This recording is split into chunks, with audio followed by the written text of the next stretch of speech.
The panel was set up earlier in the day by the Constituent Assembly elected last month at the behest of Socialist President Nicolas Maduro. Government critics say the commission is designed to sideline the opposition and bolster the ruling party's flagging support ahead of the October vote. Also before the assembly is a bill that would punish those who express hate or intolerance with up 25 years in jail.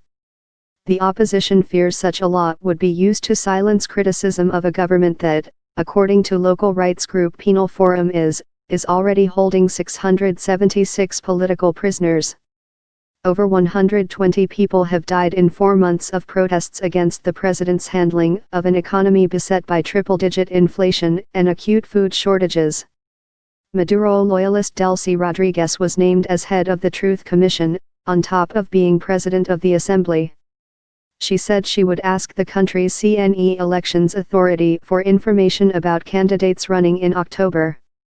We have decided to ask the CNE to send a complete list of gubernatorial candidates to the Truth Commission in order to determine if any of them were involved in incidents of violence, Rodriguez told the assembly, stressing this would have a cleansing effect on Venezuela.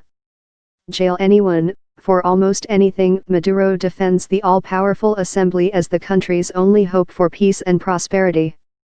The question is whether this is the peace he's looking for, creating a law that gives him and his obedient Supreme Court judiciary powers to lock up dissidents for 25 years, Tamara Tarasiuk, head Venezuela researcher for Human Rights Watch, said in a Wednesday telephone interview.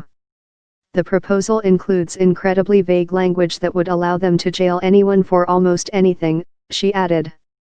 The opposition, which won control of Congress in 2015 but has seen its decisions nullified by Maduro's loyalist Supreme Court, boycotted the late July election of the assembly.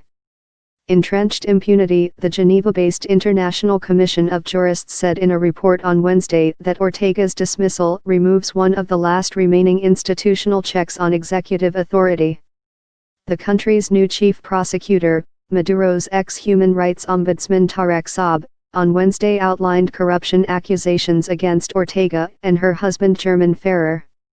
They, and members of Ortega's former staff of prosecutors, are accused of running an extortion gang and funneling profits to an account in the Bahamas, the new chief prosecutor said. The Sabin, intelligence service, is raiding my house right now as part of the government's revenge for our fight against totalitarianism in Venezuela, Ortega said on Twitter late Wednesday afternoon. It was not immediately possible to reach Ferrer.